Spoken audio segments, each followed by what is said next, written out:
Welcome back to the On the Perf podcast, brought to you by Atlas Gunworks.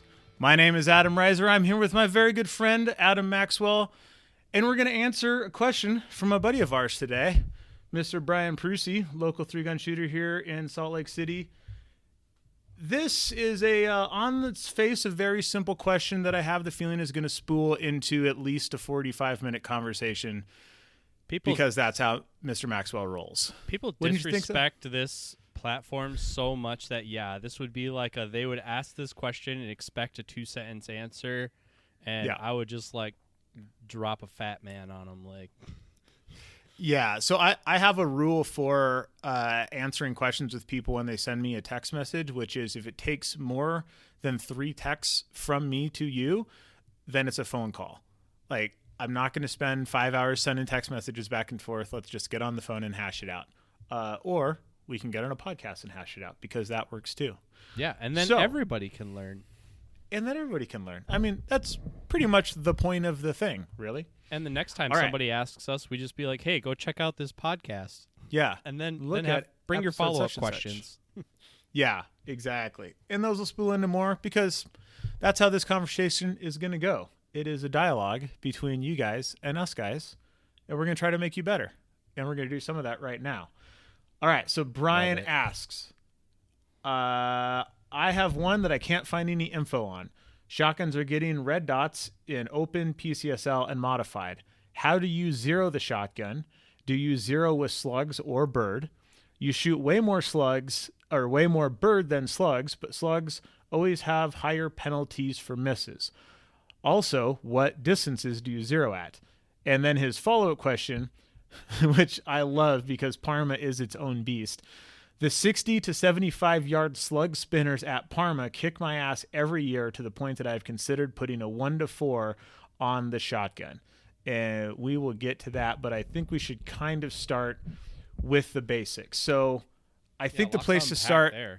There's a lot to unpack in this. This isn't one question. This is a lot of questions. For you, Mr. Maxwell. It's kind of a shotgun spread of questions. If you I see what you did there. We're punning. Damn, puns already. We're in the single-digit episode, and Mr. Maxwell is already deep in the puns. So, Mr. Maxwell, sir, do you zero with slugs or birdshot? Let me answer your question with a question. Mr. Riser, do you zero your rifle for long range or short range?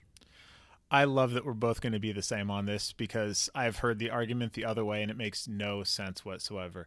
I zero for long range because at short range you can kind of get away with stuff. Therefore, I zero my shotgun for slugs because they are the projectile that requires more precise aiming. And also, especially, even in open division where you're going to be candy caning, they are the ones that count. Slug misses usually result in either straight up penalties because they're candy caned really deep inside of an open division mag and you don't want to mess with that, or they result in standing quad loads and then burning extra slugs into the berm and all the stuff that goes along with it. I zero my slugs. And then if my birdshot happens to hit in a slightly different place, which I honestly never have had an issue with. I've never had a shotgun, and I think I'm on my 4th and 5th shotguns right now, between my tube gun and my open gun. I've never had a shotgun where if I zero to slugs, the birdshot hit in a location different enough to matter. Yep, and I'm the same way because, like you say, a slug is a single projectile that has all, in and of itself, it has all kinds of potential variables.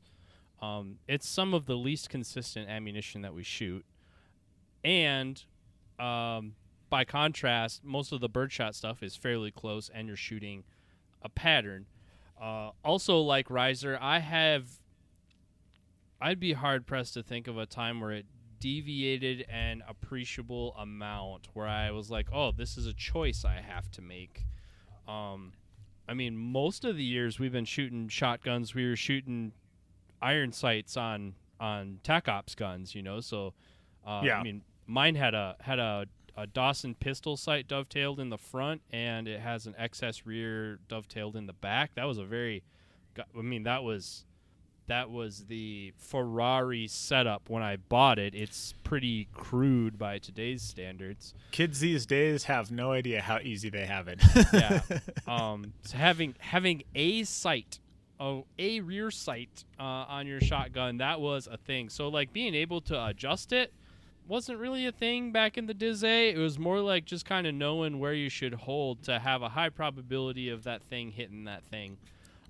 But now it's kind of like on the pistol side of the house too. People getting red dots now. They're trying to be way more precise with pistols than I think even they need to be. Like they're beyond the application of a pistol with some of the precision they're trying to get out of pistols. That's a whole other thing. But yeah, dot size comparison comes into my mind immediately. Yes. Yep. And I've actually done the math on it, and like it just doesn't math out how concerned people are with dot size compared to what they were okay with in iron sights, or what the iron sights they said was more precise than the red dot that they use. We're going down a trail again, but most of the point of impact differences. Point of aim, point of impact differences between where my dot is and where the shot column actually landed has a lot more to do with height over bore, especially in modified and open shotguns where that red dot is starting to sit taller up over the shotgun than we are used to with a traditional bead or vent rib iron sights. So there starts to be a little bit more height over bore compensation. But windage right left, I've seen very little of, to the point where I felt like I had to choose one or the other. A long time ago, like when dissidents were establishing themselves as reliable firearms, and the initial migration into open was happening, and dudes were like getting open guns for the first time. There were guys who would put 2 dots on their guns, and some would say one was zeroed for slugs and one was zeroed for birdshot. I kind of call BS on some of that. I think also they were not super reliable red dots at the time, so they were making sure they had a backup red dot. But yeah, well, and also they zeroed for both. Usually, what happened is the rear / offset one that was zeroed for slugs was actually on the dust cover, which automatically means this isn't a functional zero in my mind. Yeah, so our means of mounting red dots to shotguns have improved quite a bit with the renaissance. That's the word I was looking for. The renaissance of people into box-fed guns like the Vepr 12 and like the KS 12.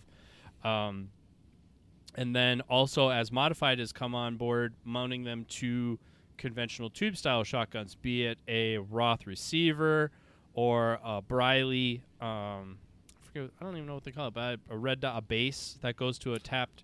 It goes on the what the heck is the thing called? The rib. The rib, yeah. Some people have tried handguard mounted red dots. Those didn't get super popular, and there's even more stuff coming soon that I can't talk about. But as we start to mount them on the guns, the initial crude mounting systems do have kind of a lot of height over bore variation. So with the really close shots, it's entirely possible that you could put the thing on the thing and miss. Similar to a rifle in that we need to remember to hold high out to a certain distance. That distance is probably, depending on how precise of a shot you're trying to make, that distance might be 10 yards or so. Well, let's put it this way.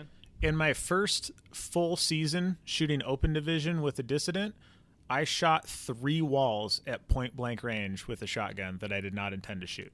Attaboy. Because height over bore all of a sudden was a thing where it wasn't a thing on shotgun previous to that. So, yeah, super close, height over bore, definitely a thing. But I think everybody says that shotguns are only good for breaching, and you were just making that point that you were just getting that wall out of your way, right? Yeah, I cleared it out, and then I had a nice, clean line of sight to whatever I needed to shoot. It was great. It's a tall people world. You're just living in it, you know? I did accidentally shoot a fellow competitor's very nice PRS bag that was staged for shooting slugs off of because it was set up at a height that my little stubby legs could not reach over the top of. So I got to buy like $150 PRS bag at the end of a stage for turning it into confetti. So that was a bit of a bummer. I'm not proud of how many times I have almost shot my shotgun staged in a bucket that I didn't think of all the way. Yeah. Little pro tip: when you're staging your shotgun, think about the fact that it sticks out, and you might need to shoot past that at targets with your rifle or your pistol. So, really important consideration. So the mechanics of staging. So we zero for slugs. We zero for slugs. What distance do you zero at? I usually zero at 50 yards or 100 yards. I usually zero at 50 yards because it's the easiest to get like a representative group, and that's a distance that I have ready access to. And then I kind of confirm at 100, but I kind of get the same results. Keep in mind that most slug targets are fairly large, especially if they're any distance away. So generally speaking, I have a pretty workable zero at either 50 or 100 yards. If I can get a good zero at 100 yards, I would choose that. Yeah. I zero at 50 just because logistically it's way easier. And you know, slugs do weird things. You wind up with flyers, your pattern grows, stuff like that. So you have to shoot more rounds at 100 yards to get something that you trust, I feel like, than at 50. Yeah, and so I'll shoot at 50. If there's something available, I'll confirm. But I basically shoot at 50 and I hold dead on unless I'm shooting like, you know, 100-yard spinner. I might hold like, you know, the top third of the plate or something like that. But there's not a really noticeable drop between 50 and 100 yards with a shotgun slug. Pro tip, I also at least keep in mind, if not check with my other chokes, I keep in mind what choke I zeroed with. Some shotguns, kind of like rifles, some shotguns are not fussy about zero when you change chokes. Some are. And I have definitely made choke selection decisions based on like, hey, I know my point of impact with this choke, and it's kind of okay for the birdshot situation. But kind of having a feel for what different chokes are going to do with different slugs and different distances. I had a guy very early in my career, shout out to Mike Van Metren, if you're still listening out there. I kind of doubt he is. But he was adamant at the time, like he could not get a good group out of his shotgun, his Benelli M1, his M1 Super 90. He could not get a good group out of it until he shot a light mod. Something about light mod, like all of a sudden just shook, like the group shrunk down. And so no matter what, if he was shooting slugs, he was shooting light mod, because nothing else got him a representative group that he really liked. So keep in mind also what choke you zero with as well. Yeah, so shotguns kind of run on pixie dust and unicorn farts. They just do weird magical things. All shotguns are kind of different. I have, for my tube gun, a Benelli M2. At the time when I learned all this stuff, Brian Nelson was shooting a Benelli M2. Both of them were from TTI, so they were essentially the same shotgun, and they did way different stuff. You know, on some slugs, mine was great and his wasn't. On some slugs, his was great and mine wasn't. Mine liked some chokes, his liked other chokes. It is a very individual thing. You need to learn what your shotgun does. Same thing with, like, you know, when people come up to you in a match and are like, hey, dude, what choke are you running? I'm like, well, I'm going to run light mod on this, but that's because I'm running this gun with this barrel length and this ammo, and I've patterned it like this, and I've tested it on steel like this, and I know what it's going to do. Light mod might not be the right choice for you. You know, you might run something 2 chokes off of that, and it'd be very appropriate. Bring me back to that.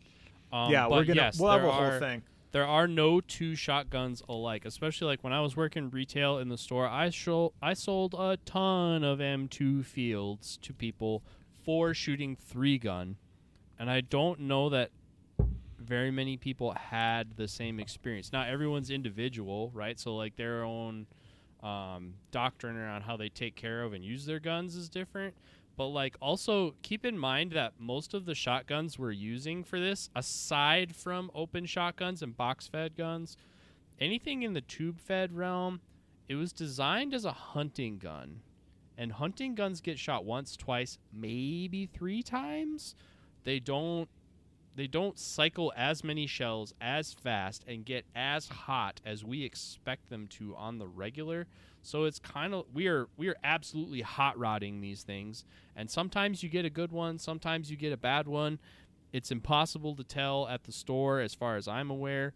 I got a really good M1, I got a really good M2, I got a crappy Super Black Eagle 3. It's just how it is. Yeah, it's how it goes. And as a general rule, the nicer you get, the more consistent they're going to be, but there is no such thing as a sure bet. It is very possible to buy the nicest thing out there and have it just be a lemon. It's also very possible, like, I have friends that swear up and down that their JM930 runs like a sewing machine, and I don't believe them because I don't know any of those people. I've never seen them, but maybe that's a thing. So a super quick thing on how you zero. The way that I zero my shotgun is I kind of pull a card out of my NRS / what's the other long range rifle? NRL PRS handbook.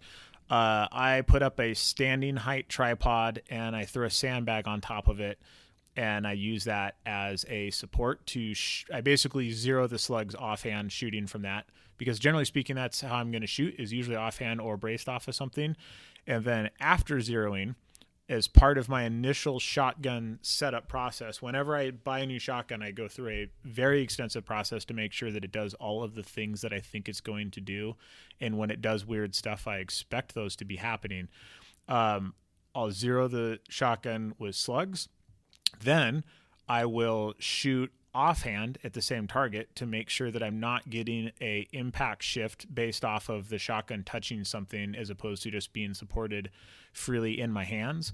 I've owned shotguns that have a significant impact shift when you don't shoot them offhand, to the point where even on a hard slug target with an optional brace to brace off of, I will still shoot offhand with those shotguns because the impact shift is enough that it's not worth the extra stability you get from bracing.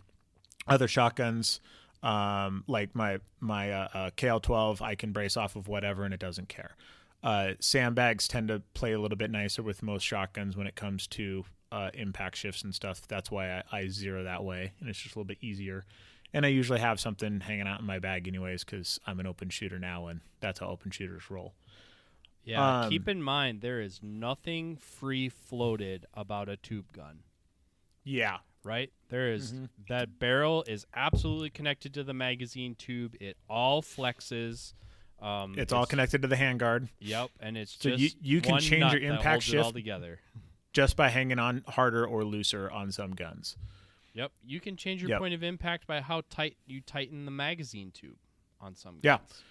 That's very much a thing I do on my tube gun. Is when I'm cleaning a tube or changing it or pulling out for transport or whatever, I'll screw it down all the way, and then when it bottoms out on the threads, I'll crack it and back it out like a 1/16 of a turn, and then put on the barrel clamp. And I have found that combination releases just a little tiny bit of tension between the magazine tube and the barrel and limits the amount of impact shift that I get from differing amounts of torque or bracing the shotgun on something. Yep. Some shotguns it works on, some it doesn't. It works great on my Benelli. It didn't work on my Stoeger. Yep. And don't have high expectations of what those groups are going to look like. Yeah. If you put all of them in the A zone at 50 yards, you have an amazingly accurate shotgun. You're doing very well. Like if they're inside of a 6-inch circle and the dot's more or less in the middle of that circle, like you're done. Just stop. You can chase rounds all day. Yeah. So after I zero my slugs like that, I'll shoot offhand. I'll make sure I don't get an impact shift when I know I don't have an impact shift, or I at least know what direction it's going to go and what to expect. Then I will just shoot a slug with each one of my chokes at the same target or another target, same distance, whatever. So I know where my hit goes. And hopefully that will be enough information to tell me that, oh, it turns out that my mod shoots great with slugs, but if I go up to a full, I have all kinds of issues. Yep. Also keep in mind that as the shotgun heats up, your point of impact is going to change. Especially on 100%. tube-fed guns, especially if your tube-fed gun has a rib on it. Mark Roth, mad scientist Mark Roth, I remember the year that he got it in his head that he wanted to cut the rib off the gun. So he actually would completely cut the vent rib off the gun because as the gun heats up, as the thin steel of the barrel heats up, the rib on top that's kind of floating above does not heat up at the same rate. So if you picture the barrel heating up, the rib not heating up, and the contrast between the two kind of starts to curl it up, kind of like a paper plate almost. But like when you put a paper plate in the microwave and it starts to roll up the edges, that's what your barrel does basically. And so his solution was to cut that off of there, or he would cut most of it off, so you just kind of had a visual reference, so that it was a little bit more free to flex. And that's a thing too. So in the mat, so you could do everything that Riser just said. You could do all of that research. You could be dialed, blah blah blah, and have it down. Go to a match, and in a match, you might run into a 30, 40 round jungle run, at the end of which is a slug target.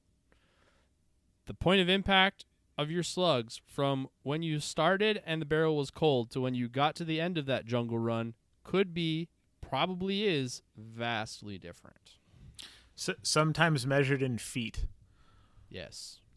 There was a all shotgun stage at Hard as Hell that was like kind of jungle runny trench run thing where you finished off by crawling up into a tower and shooting a 100-yard slug plate.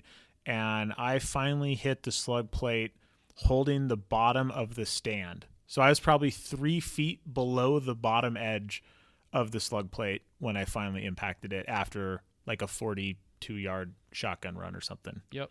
And that just entirely depends on like the individual barrel you got. How was the heat treat on that one? How stress relieved was it? And when it heats up, what form does that take?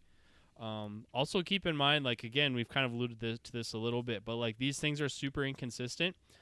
You could be doing a ton of research on this and the ammo could screw you. Like, it's very hard to get definitive answers out of some of this stuff like you can with rifles, and it tends to be very expensive ammunition in the world of ammunition, and it also kind of tends to be hard to get because really deer hunters are the only ones that use it besides us, so there's not a whole lot of it around. So I wouldn't say like I just go out and shoot cases of slugs figuring all this stuff out. No.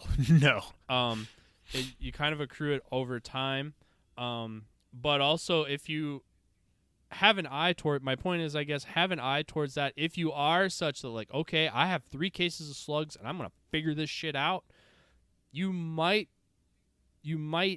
do all of that in vain. Like, spread it out, be careful, look for big trends, big patterns, trends, not patterns as like group size, although the groups, like we said, are not going to be small. But you're looking for generalizations, more so than with a rifle. This thing is not a rifle, which is kind of what makes it interesting. Like as science-y as rifles are, shotguns are art. And that's somewhat what makes it interesting to me. If I were completely honest, I was thinking about this today because a 2-gunner was asking me questions at the match. I shoot 3-gun to shoot the shotgun. Like, the shotgun is the most interesting part of the whole dang thing for me. And it's because it has all these variables and all this kind of interesting stuff to learn about it. It's just part of the dance. But if you try to treat that thing like a rifle, it will disappoint you every time. Yeah, 100%. So another thing to understand here, and ironically, one of the things that is the first thing that people like me and Amax will do, and the last thing that people who are getting into the sport will do, patterning your shotgun and having a real understanding of what all that looks like. So essentially what you need to know for your shotgun is for the exact ammo you're shooting, because this will change for every shot size, every velocity, everything. So I have a little patterning card that I build, and I have a different one for AA 1145 7.5 than I do for AA 1145 8 than I do for AA 1145 6. Those just changing a half a shot size will change the answers to all of this stuff. And then when I started shooting open, shorter barrel but faster ammo, totally different answers on everything. So you need to know per ammo. And so there is a system you can use. It takes one box of ammo, and what you want to do target wise, you can do it with a paper target. I prefer a steel patterning board, and by patterning board I mean I went to a scrapyard and they had a 3x3 piece of 1/4-inch steel, and I was like, sweet, I'll take it. And I just bring it out to the range. I prop it up on a berm or a target stand or something, and I spray paint the whole thing blue. For whatever reason, blue works the best. I don't know why. Interesting. What you want to know is your useful pattern size at 10, 15, 20, 25, and 30 paces. Not yards, paces. The reason I use paces is because you can just walk while you're doing your stage breakdown from the place on the stage where you're going to shoot the target from to the target on the stage, and then you have a pace count, and you don't have to like pack a rangefinder around when you're doing breakdowns of all shotgun stages. For IPSC shotgun, which we're going to get into here, I'm sure, that's not a thing, so I might bring a rangefinder and do this all slightly differently, but for right now, it's all paces. And what you want is three numbers out of this. So you want your useful group size. Your useful group size is how big of a circle it makes that a clay pigeon cannot fit through the pattern in any orientation. So if you lay a flat clay pigeon like it's flying away from you, how does the pattern that's on the board have any place in it where that clay pigeon could lay in there and not get a BB in it? That essentially isn't too open of a pattern to shoot anything with, because you could perfectly line up your shot, shoot, and actually put clays around a pigeon and not break it, and that would suck. The second number that you need out of that is how far away can you be from what I consider to be a light or easy piece of steel. And the third number is how far away do you have to be from a heavy or what I consider a hard piece of steel. So what I'll do is I'll shoot the patterning board, I'll walk down, I'll measure it, I'll actually just like pull out a tape measure, and I'll basically go from like edge of useful pattern and come up with a diameter of circular pattern measurement. So at whatever pace it's 21 inches, then you step back 5 yards, you do it again, then it's 32 inches, then you step back 5 yards, then it's however big it is. So you'll have that number that like at 10 yards it's 8 inches, at 15 yards it's 12 inches, at 20 yards it's 21 inches, and so on and so forth. And then you'll have a line for your cylinder, a line for your light mod, a line for your mod, a line for your improved mod, a line for your full. If you run 5 chokes like most of us do, that's 5 different distances with 5 different chokes, 25 shotgun shells, 1 box of ammo. Now, I've added a step to that recently because there's a lot of matches with really tricky steel so people say like, oh, my shotgun knocks over steel at this distance. Well, does it knock over easy steel or hard steel? Because those aren't the same thing. So round cylinder knockovers, they are an angular piece of steel, meaning that there's not a flat face to absorb all of those pellets, meaning they're harder to knock over. Plus they have a very wide base on them. They're usually pretty thick. Those require a denser pattern than a Colt speed plate. A giant popper is actually super easy to knock over with a shotgun because there's a lot of material there to catch all of the pellets. So big old USPSA popper is actually pretty easy in the grand scheme of shotguns. Those little fucking chickens that Brian Nelson puts out that are 3 inches tall and a half inch thick. Shut your dirty you mouth. need to put a lot of pattern on those things. So what I'll do is I'll actually pull out every piece of steel I can get my hands on, and I'll line them up on the back berm, and I'll go to, I'll put in my choke at whatever distance I think I'm going to be able to knock everything over, and I shoot across all of the pieces of steel, and I go, oh, look, that little skinny thing didn't fall over. So at this distance, it knocks over light steel but not heavy steel. And so I break it out like that. Funny story, because funny stories are just better. And shotgun stuff has lots of funny stories. Yeah, so there used to be a match called the Nordic Components Tactical Shotgun Championship in Minnesota. Yes, this is where our shotgun-tism came from. That match became known for jungle runs. That takes a lot of steel. One year, somebody got the idea to start using pipes. Yes, this is a pipe story.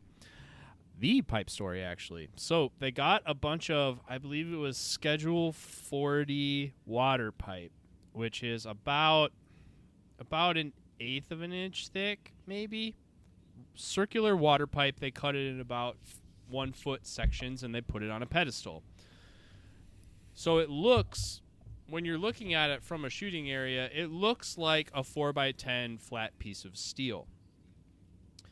What's cool about it is you have the same strike face no matter where you shoot at it from. What sucks about it is the actual strike face you have is about 2/3 to half of the target diameter. It's a lot skinnier.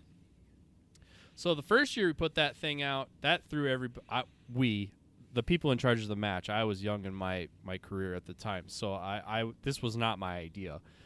But they threw them out there the first year. That threw everybody for a loop because they were shooting them like they were flat pieces of steel, like Riser was saying, and a light piece of steel. Okay, well now this is by comparison a heavier piece of steel. All right, well, fool me once. Everybody kind of latched onto the pipe situation. Another year passed. Actually, I think a couple years passed. We needed more pipes because some y'all like to put slugs into pipes, and that pretty much canoes them in half. So somebody somewhere got another donation of heavier water pipe. That was, let's say, 3/8 of an inch thick, maybe 1/4 inch thick, but they were heavier. If you look at them side by side, you could not the same. But nobody really went and paid attention to that. They're just like, oh, here's the pipe stage, blah, blah, blah. And Super Squad rolls through. This is the era of Jesse Tischhauser, Noveski shooting team. I think Jerry was there. All right, Super Squad. And they're going through and oh, yeah, double here, triple there. I'm going to quad here. And then I'm putting my diffusion in. I think it was... Oh, what was the guy's name from Colorado? Carbon Arms guy from Noveski shooting team. Oh gosh, I'm blanking on his name. I can picture his face. Dated Jana Reeves for a while. Yeah, beard, big beard. Anyway, gosh darn it! It was him. He was up first, and he just jumps in here, bang, bang, bang, lines up his first triple shot that he's gonna do. Bang! He's like, wait, that didn't work. Bang! Bang, bang, bang, bang, bang, bang. And the pipe is not falling over. That was the first. Anybody went and looked and found out that, some of these are heavier than the other ones. The whole squad walks away to start changing chokes. The whole squad goes over to the preload table and screws in their full chokes. Yeah. There is a point. So as a general rule, when you're making this decision, so the way that you determine what choke to use on a stage, or the way that most of us, I would say, do it, I'm assuming Maxwell does the same thing, I will go to what I consider to be the hardest target on the stage to knock over, or maybe a spinner if there's a spinner on the stage, and I'll walk to that target, I'll inspect it, I'll take a good look so I have a good understanding, how heavy is this set, how thick is it, on a scale of 1 to impossible, how hard is this thing actually going to be to knock over. So usually this is going to be the farthest shot, but it might just be the physically most difficult target to knock down depending on the stage. Or closest proximity to a no-shoot. Yep. Also that. You might need a tighter pattern to avoid hitting a no-shoot. So essentially the thing on the stage you're going to need the tightest choke for, because that's what you're going to choke for. and you can just aim harder on everything else. But if you have too big of a choke, then you can't knock that thing down, or you can't hit that thing without hitting the no shoot, and you're screwed. So way, way, way better to err on the tighter side, because if you're going to aim at it, you might as well aim just a little bit harder to make sure you knock the thing down. But if you have a choke that doesn't allow you to knock the thing down, then you are in Hertzville population U. So what I'll do is I will identify whatever I think the hardest target on the stage is, and then I'll walk from that target to the place on the stage where I think I'm going to shoot that target from. I'll count those paces. I'll look at my little card that I have laid out for patterning. I will look for, if I consider that to be hard steel, I will look for what size choke is marked as hard steel. If I consider it to be easy steel, I will look for what size is considered to be easy steel. That is how I determine which choke to shoot on any given stage. Yep, I'm right there with Riser on that one. And to go along with that, I have latched onto a phrase. Just as time goes on, I just kind of latch on to themes. A theme around shotguns, I can guarantee you, at a match of 200 to 250 people, there's maybe 10 people who know what they're doing with chokes. And you should beware of this phrase. All right? When this phrase comes out, that signals danger, and you should not listen to what this person says. The phrase is, IC should be good, right? Shout out to the Mike Ritland Mic Drop podcast. All right, choke yourself. That person does not know what the F they're talking about. All right, because in saying it out loud in the back of your subconscious, you should be using something else, but they're like, oh, well, it'll probably be okay. No, yeah. That's your brain telling you that I need something else, and a competitor trying to do their best performance and get their best, execute their best strategy would select something different. So when that tinge goes off in my head, even it's just kind of like, oh, I want to use this one, but as soon as you say but, you know what the answer is, and the answer is a tighter choke. Yeah, the answer is tighter choke. If you're waffling at all, just choke down. And this is one of the genius things of having the patterning card too, is you look at that, and the actual size of your pattern between chokes generally doesn't change by more than a couple inches. So you might go from like a 16 to an 18-inch pattern, which basically means if you aim correctly enough, that thing is going to impact the target. So, if you're shooting aggressively enough that those extra 2 inches are going to make or break the difference, you're kind of flirting with disaster, because especially on tube guns, every shot you miss, you have to put another round in that gun. The last time I checked, a really sporty quad load is anything under 2 seconds, especially in match conditions. So a miss is basically 2 extra seconds, generally speaking, plus the actual physical time it takes you to make up the shot. So let's say 4, because miss, you have to standing load somewhere. So anywhere between 2.5 and 4 seconds for every time you miss with a shotgun. So really, when you're shooting a tube gun especially, every round that goes into that gun has a target assigned to it, and you should be hitting that target with that shot. So the difference between choking down 1 extra choke to make sure that you knock that target down will save you a lot of hassle. And if you're shooting at a pace and a level of aiming softly that requires those extra 2 inches of pattern, you might be flying too close to the sun. Right. And I mean, I largely do the same thing that Riser described for patterning, but like, to give you an idea, an IPSC target is not big enough to capture what we're trying to measure. Like, you need a really big piece of paper, a really big flat piece of steel. I usually use like big poster paper to get it. And similar to what Riser's talking about, I want to know like the usable pattern size, how fast is it spreading, and then from a standpoint of, if I have to squeeze this pattern past no shoots, how wide is that? So like, I kind of want to know where flyers are in case I'm in danger of hitting things I don't want to hit. And then what's the core of the pattern that I think is actually going to knock over various types of steel. And then on the outside, like Riser's describing, when does it start to have target-sized holes in it? And there's no hard answers on all of that. It's kind of a generalization. So I'm measuring it. It's kind of because, you're like, well, yeah, measure. But like, okay, well, you have one pellet that's like a few inches from the rest of the pattern. Are you going to say that's a 22-inch pattern because of that one pellet? Definitely not. We're talking usable pattern. Yeah, usable pattern. And so what Maxwell and I both measure and write it all down.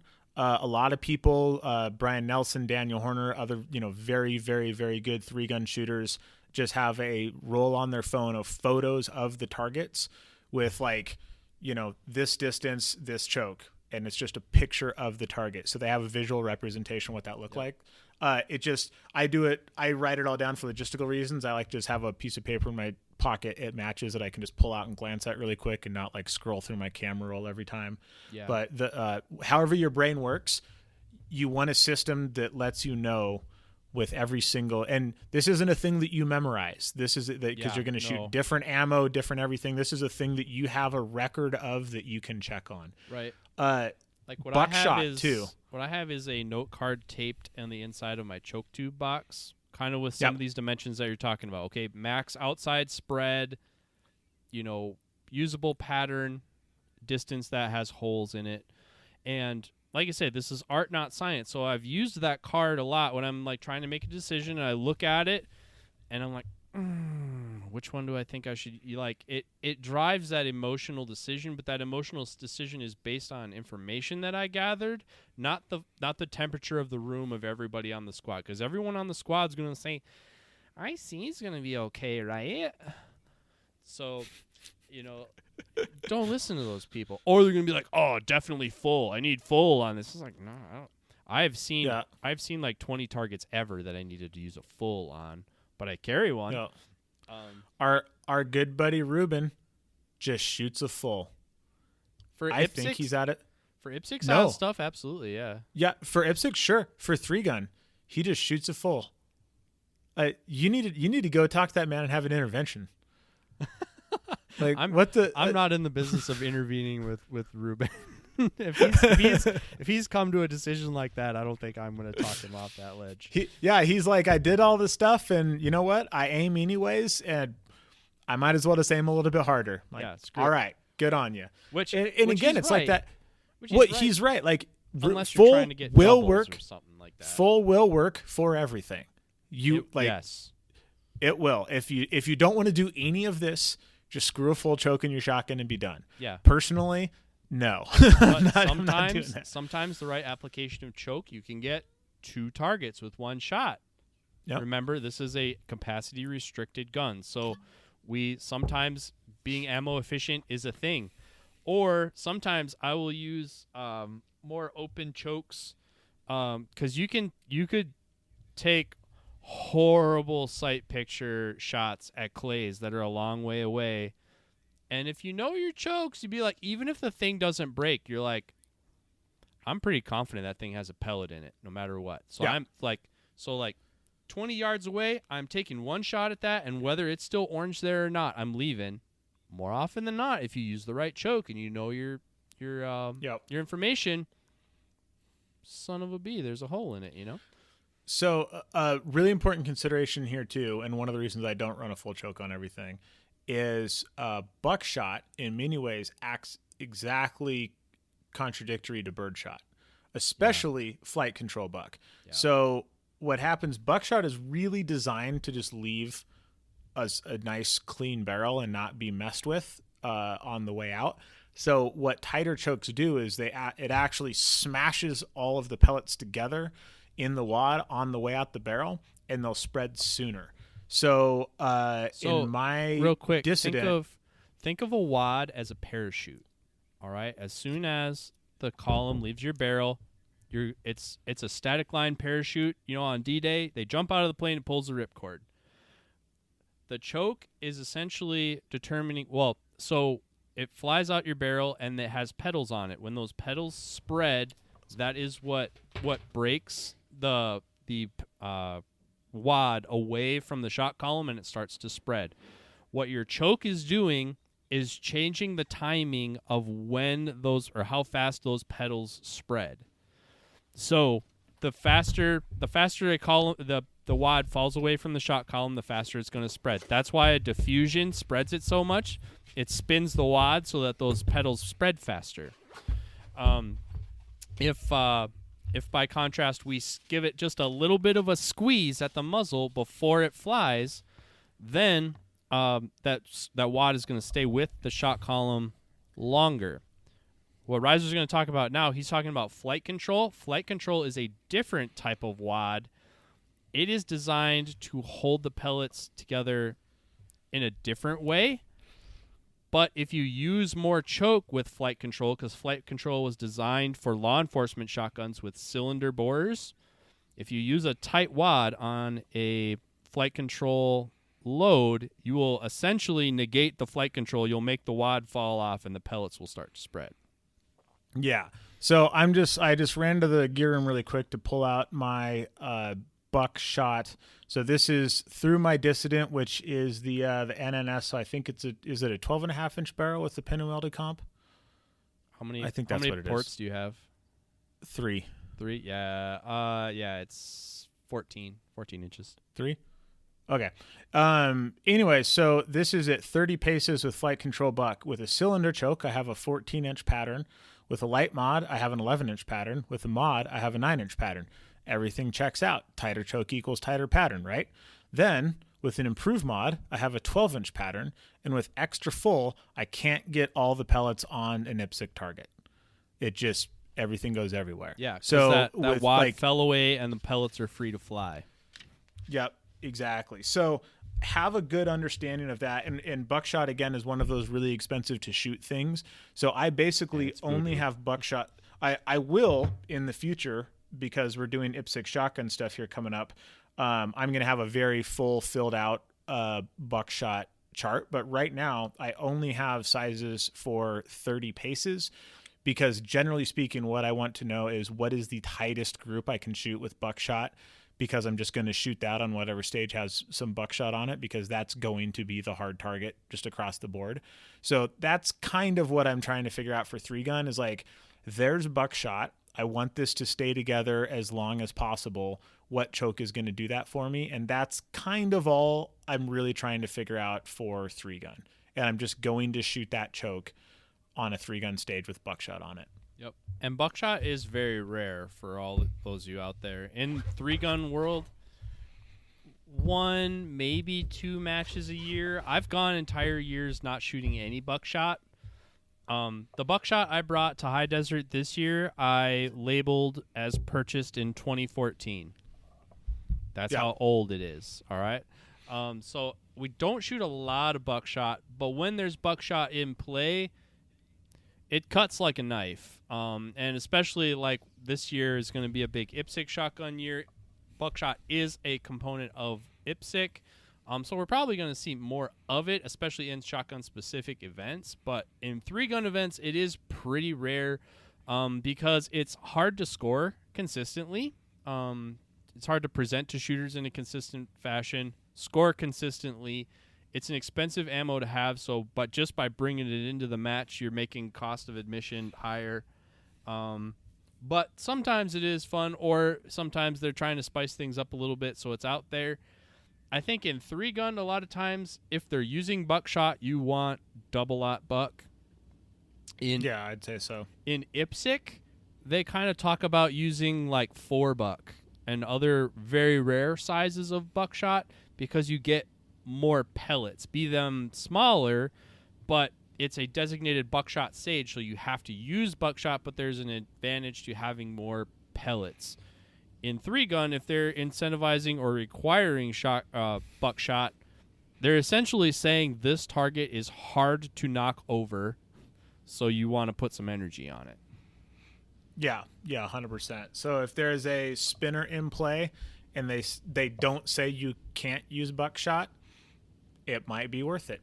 It might not, if it's at a certain distance, then it might not be worth it to use buckshot, but there will be times where it will behoove you to go ask the RO if buckshot is in play on that stage or not. Always a good thing to have just laying in the bottom of the bag.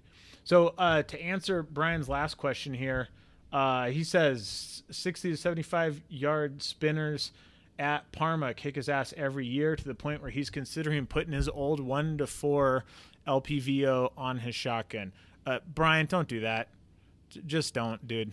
You're going to make all of your shotgun shooting way harder for one target. So the last hard as hell that took place at SUPS, you remember Sluggy Bear? Yeah. So the year where you started off, it was a bay to bay to climb a ladder out of a bay to the back berm into the field to a sawhorse stage. So this was a stage that had 150 yards worth of movement on it. You started by dragging a mock machine gun through a trench, putting it into a stand, shooting a whole stage worth of bay stage rifle, including swingers. Then you ran around a corner. Then you shot a whole stage of pistol stuff. Then you grabbed your shotgun. Then you shot Sluggy Bear, which I'll get to in a second. Then you emptied out the rest of the slugs. Then you ran up a ladder, climbed over the top of the back berm onto a different place where there was a whole nother set of ROs who were set off the timer by radio when you started the stage 2 minutes before that. And then you shot some more slugs off of a sawhorse. It was an epic stage, as all of the stages in that match were. Now, Sluggy Bear is a bear, a giant steel bear made out of steel. Sluggy Bear was always at ridiculously far distances. This year, Sluggy Bear happened to be at 250 yards, which is not a distance that you should shoot slugs at ever, but Brian did that because he does Brian Nelson things, and we love him for it. Except Maxwell, who doesn't think you should have to load shotgun ammo from a pouch because he's the party pooper, but that's fine. Anyways, hey, my match is I was still in the going. match. This is the damn son. This is the only time in all of my years of shooting where knowing where I stood on the last stage actually mattered. So Tim Yackley was in the lead. I was not going to beat Tim on the last stage because he's Tim and he was doing Tim things, and I couldn't make up that gap. Third place could catch me if I bombed this stage. So the question is, how many shots do you take at a 250-yard slug target with iron sights through a tube gun before you just say, you know what, I'm just going to eat the penalty? And the penalty was severe. I think it was in the neighborhood of 30 seconds. It might have been more. We didn't do a lot of math on the stage points in those days.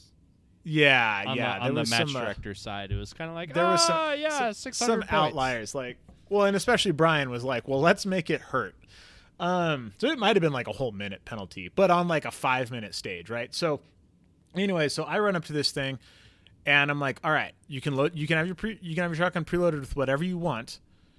So, and I think there was a couple shots going into it. You had to shoot. I remember this was when you had to like drop a bowling ball into a Rube Goldberg device that then triggered a swinger and some other stuff. I can't remember everything, but it was all slugs. I think there was like 4 or 5 shots up front, and I'm like, you know what? I'm just going to pick up the shotgun. I'm going to throw an extra quad worth of slugs in there. So the whole tube is full of slugs. I'm going to shoot the stuff in the bay, which was like 4 or 5 targets. And then I'm going to take the rest of the shots at the bear. And if I don't hit it, I don't hit it.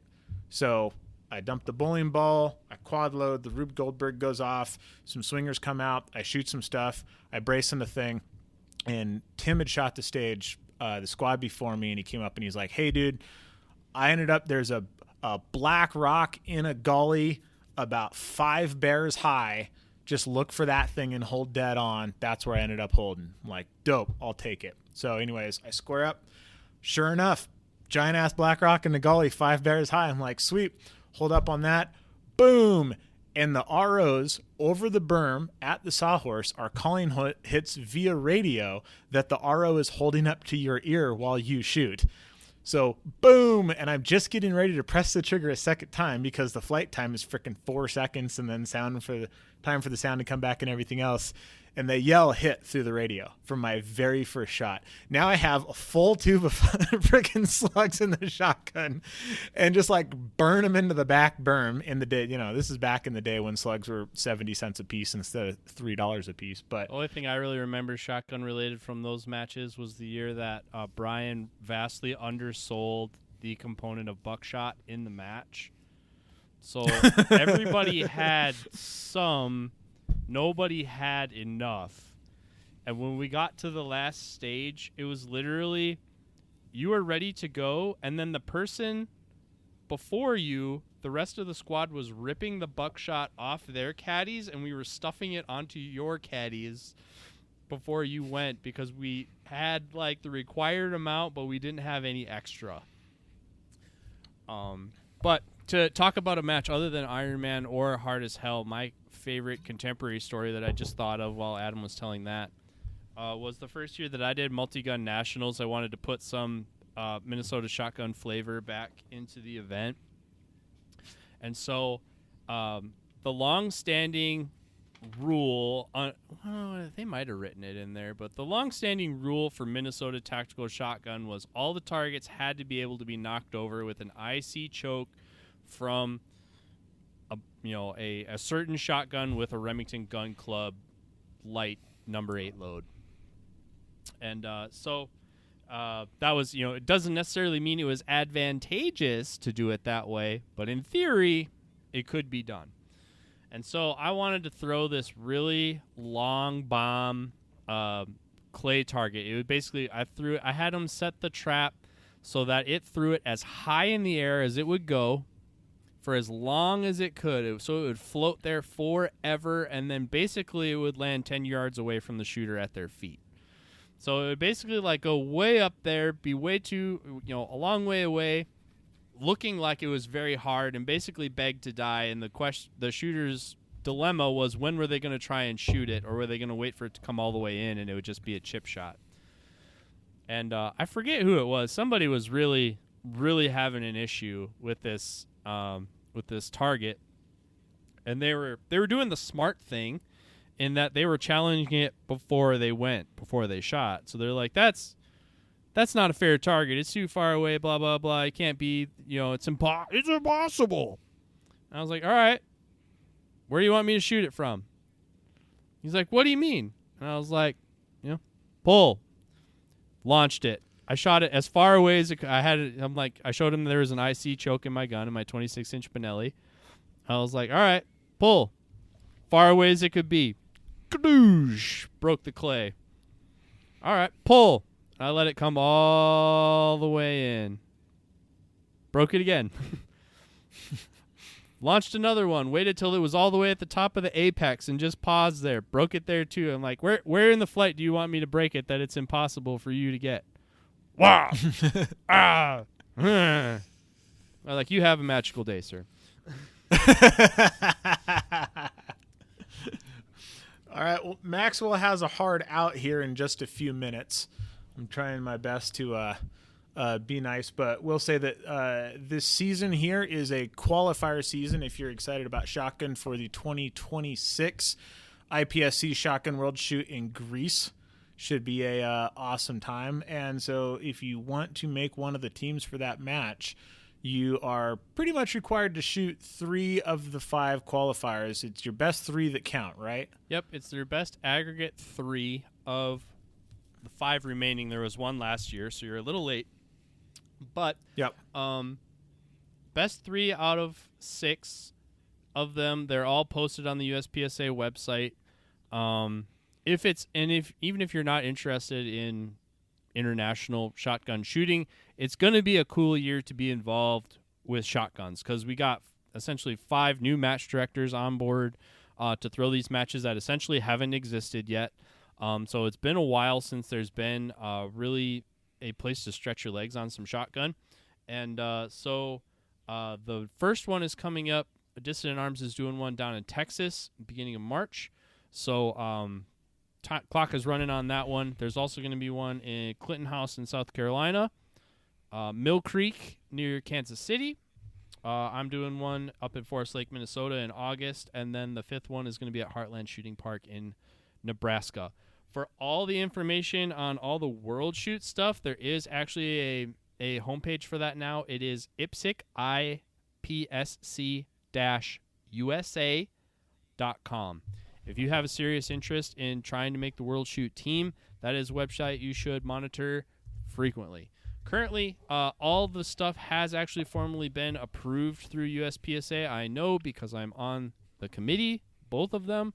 But there is all kinds of stuff to do in USPSA and not enough people to do them, so they have not posted it yet. They just got done picking the PCC World Shoot team. But IPSC-USA.com is where you want to go for all the information and particulars about that series, and it's going to be an exciting year to be involved in shotguns.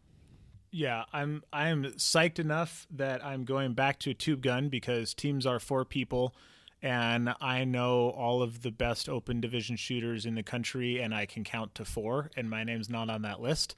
So I got myself pulled the old Benelli out of the safe. I got some King's caddies shipped up from Texas, and I've been quad loading like a mofo in the basement. I thought quad loading days are behind me, but apparently they're not. You can take the cowboy out of the rodeo, but you can't take the rodeo out of the cowboy. You know what I mean? Indeed. Well, we're going to get Maxwell off to his obligation here, so keep those overlays handy, folks. This one's on the perf.